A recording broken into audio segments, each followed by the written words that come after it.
بسم الله الرحمن الرحيم. أشهد أن عليا ولي الله.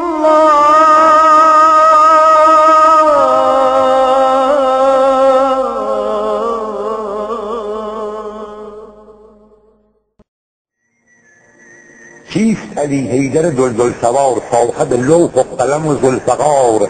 از شعری شد ولی ذوالجلال، دامن پاکیزه و شیر حلال. شیر خدا را چه کسی شیر داد؟ شیرزنی مؤمن و نیکونهاد. کیست این چهره پوش گردآلود، شانه های ستبر در دالود؟ کیست این رد پای پینه زده، گام در کوفه و مدینه زده؟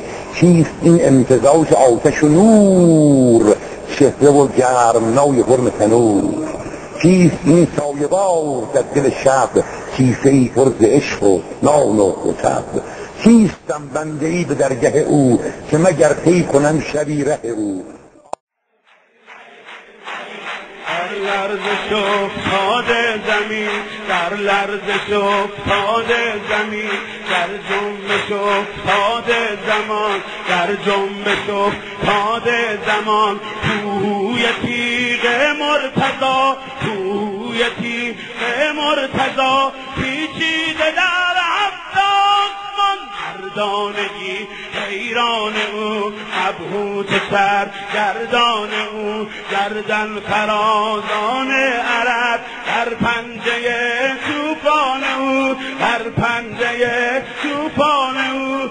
علی علی علی علی حیدر، علی علی علی علی حیدر، علی علی علی علی حیدر، علی حیدر، علی حیدر، علی علی